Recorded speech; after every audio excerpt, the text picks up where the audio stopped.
चित्रकूट धाम में रहते हैं, प्रतिदिन श्री कामदगिरि भगवान की प्रदक्षिणा आप करते ही हैं।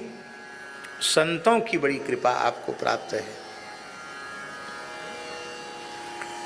हमारे पूज्य गुरुदेव भक्तमाली जी की कथा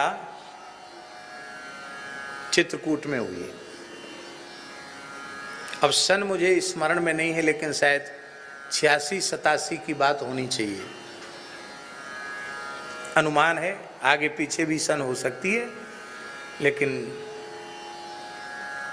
86-87 के करीब की लगभग की बात होनी चाहिए।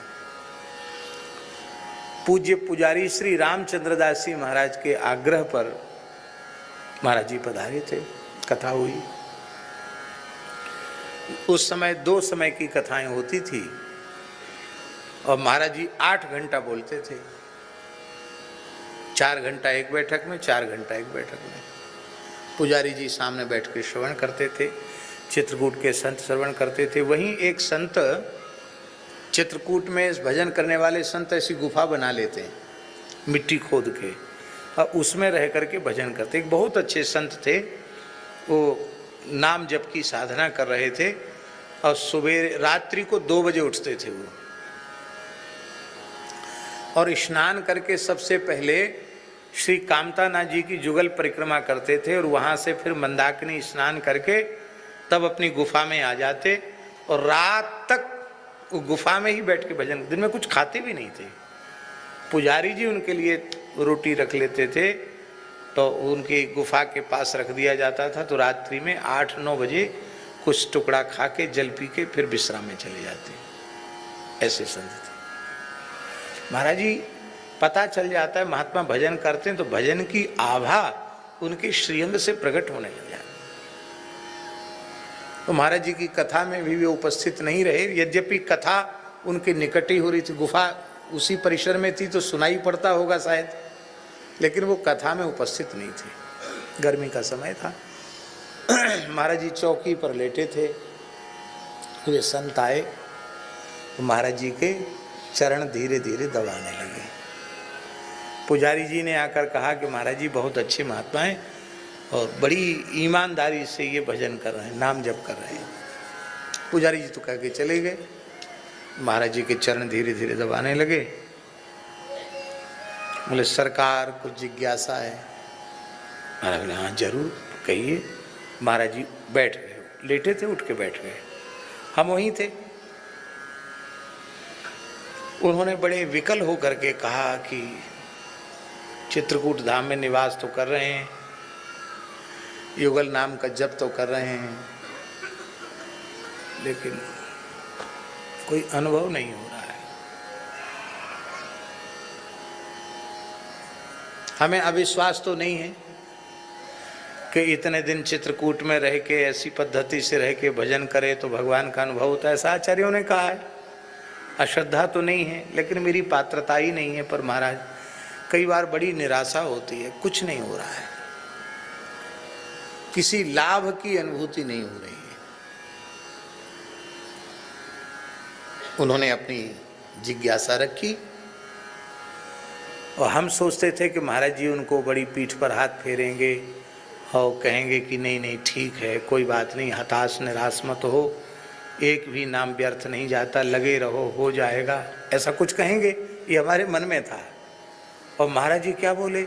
जिस काम से लाभ नहीं उस काम को क्यों करना? राम राम करने से कोई लाभ नहीं है, छोड़ दो, आज से छोड़ दो।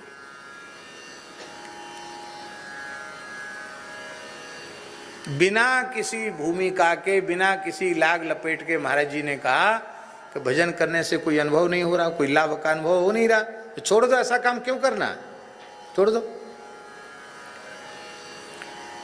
एक सुनी हुई बात नहीं, अपने नेत्रों के सामने देखी हुई बात है। महाराज जी के मुखारविंद से इतनी ही बात निकली नहीं कि उन महात्मा के शरीर में तत्काल अष्ट सात्विक भाव प्रकट हो गए। अश्रु कंप पुलक सारे भाव एक साथ जागृत हो गए। अब हम आपको क्या कहें, जैसे किसी को नंगे तार छुआ दे बिजली के और सारा शरीर कांपे, ऐसे कांप रहे थे वो सारे शरीर का।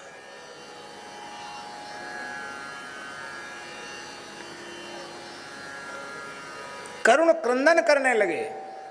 महाराज जी के चरण पकड़ के बोले, ऐसी आज्ञा आप न करें, प्राण भले ही छूट जाएं पर अब युगल नाम नहीं छूट सकता है। क्या कहा उन्होंने? प्राण भले ही छूट जाएं, अनुभव होए चाहे न होए, प्राण भले ही छूट जाएं पर अब नाम नहीं छूट सकता। महाराज जी ने खींच कर उनको छाती से लगाकर कहा, बावरे सब कछु तो मिल गयो, और फिर वो कहे कि हमें कछु नहीं मिला। ये बस यही शब्द थे महाराज जी ब्रज भाषा में, बावरे सब कछु तो मिल गयो, और फिर ही कह रहे हो कछु नहीं मिला, सब कछु तो मिल गया।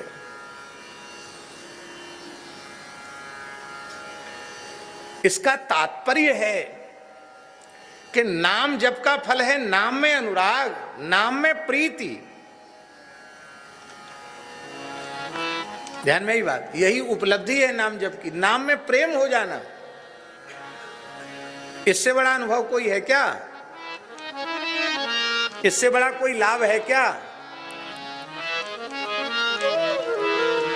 क्योंकि चेतो दर्पण मार्जनम भव महा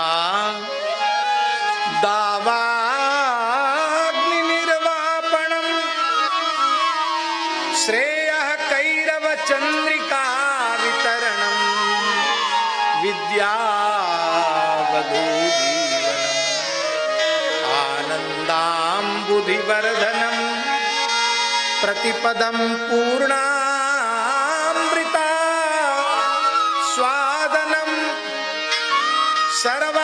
सर्वात्मस्नपनम परम विजयते श्री कृष्ण संकीर्तन यच्छृण्वतां रसज्ञानां स्वादु स्वादु पदे पदे। इसलिए आप कृपा करके भगवान के मंगल में